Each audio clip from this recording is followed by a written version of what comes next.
Evening all, welcome back to Space Engineerio. Yeah, we're doing well. This is progressing, this is progress, and it's all about to go wrong yet again. And this thing is turning into a bit of a, I don't know, bit of a shit design, if I'm honest with you. No effing and jeffing apologies here. I think this was an absolute bollocks design, and I think we're probably going to have to. Well, we can't throw it away. Well, we could throw it away. We could just grind it into nothing and take the bits back. But I don't really want to waste like 3 hours of my life. So I've decided here what I'm going to do is re-engineer this thing. Now, watch as I retreat here gradually and slowly. You can see it's just, it's too long. It's just a load of bollocks. Oh, we've lost two We lost two fruit looping engines, which is just disaster again. Now, thankfully, the reactor didn't go, but this annoyed me.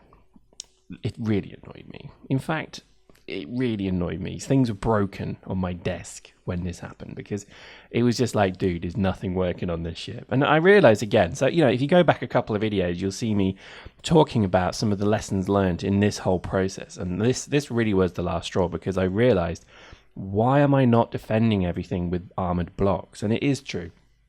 Having a core of functioning equipment, machinery, engines, reactors, etc. is fine, but you do need to protect it. You need to encase it in armor blocks, and I would even recommend heavy armor blocks because if you can afford the mineral requirement, I think heavy armor is very unlikely to be damaged by rocks at all, whereas light armor will buckle, so you need to keep your eye on it. But anyway, here we go.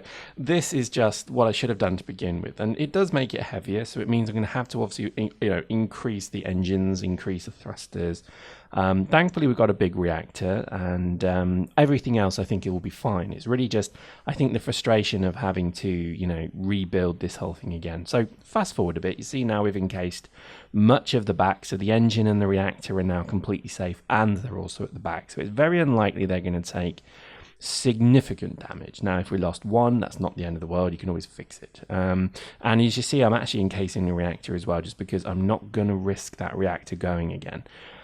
It is best to obviously put a grid structure in and then weld it to completion. Otherwise, your grid is not very strong. So just bear that in mind. I learned the hard way there as well. But yeah, this game, man, it's so good. It goes from pulses. And let me just explain what I mean by that. I was playing it recently before the conveyor change, and I've got to admit, I was a little bit kind of like, not sure what to do now.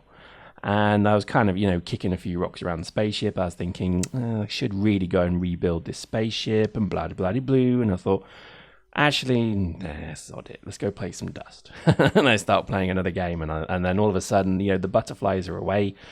And I'm off chasing them, and lo and behold, then they release this new update, and then all of a sudden I'm straight back in. I'm just loving this game.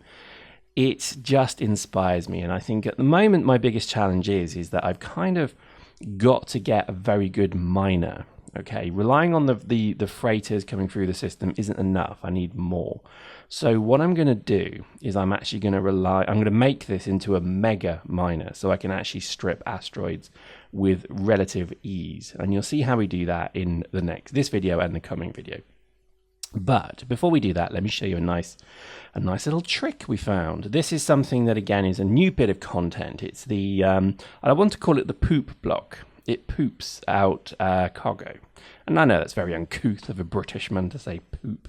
But you'll see why. The child in me just lolled when I saw this.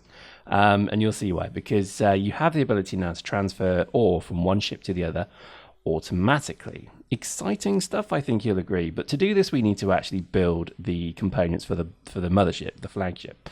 And to do this, what we're going to do is we're going to use exactly the things we've shown you before, but on the large ship scale. So here we have the conveyor tube, and that's what it looks like. And we're going to build another couple of these, and then we're going to make a hopper.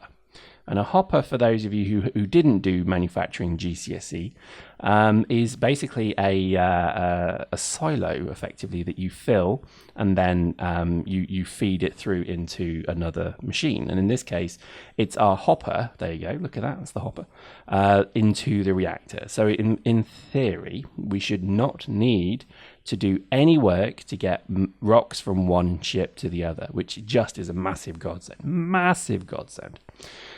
Now, things to bear in mind. The gravity field affects this concept. So as we have a gravity field that is pointing down, as in we have normal gravity, I then have to align the hopper in the other direction of gravity because it will accept things into it. If you were a bit cleverer than I am, and let's face it, most of you, nay, all of you probably are, what you would do is you would probably make a better funnel for this. So we could have actually taken this through the ship, for example. There's nothing above the reactor all the way to the top. So maybe in a future video, we'll actually show just taking a tube all the way up to the top of the ship so that the miner, all it needs to do is just go to the color designated area and then just press a few buttons and then I can actually even get out of the ship as well. We'll show you this. We're almost done. Almost done. And what this then does is you'll see the little lights go green. No, is it green? Is it yellow? Oh, who knows? But that shows it's working. So what we need to do now is to then basically align this ship with the hopper. And this is inelegant. This is literally just prototype number 111A. And then I realized I got the hopper the wrong way around. So just make sure you get it that way around. I know it's an bloody obvious, I know, but stupid people like myself did not figure that out. And I was sat there going, what's wrong with it? As I mashed buttons like some complete primate. But I managed to figure it out eventually, and that's the way it should be. So that's the way it poops. The image is going to be even worse when you see how this works. And then what you do is you get within your ship. What you have to do is you have to just open that. Oh my God, this is getting graphic now. You have to literally just squat yourself over the hole and then open your doors. I'm so sorry. This is just so crass. This is so crass. It's so base, but it's funny. And then you have to do collect all. Look at it. There it goes. It's pooping out the rocks. Lovely. That's fantastic. Just this idea of having that alone is brilliant. Now, there is an issue with flow. So obviously, the bigger the hole, the bigger the... You can see where my mind's going here. The bigger the hole, the bigger the output. Okay, so if you have, and we'll show you that maybe in the next video, is how to really maximize that. But if we go to the reactor, look at that, it's automatically feeding. Isn't this awesome? And you can just leave that to it, go about your day, go and recharge your suit, go and get you ready for your next mining excavation, whatever you call it, and you're pretty much beginning to get the benefit of automation here. And as you see, look, it's just piling it all nicely into the reactor. Now, join us next time as we expand on this, because that was the prototype, and now we can make it super, super awesome. So I hope you enjoyed that. We'll see you next time.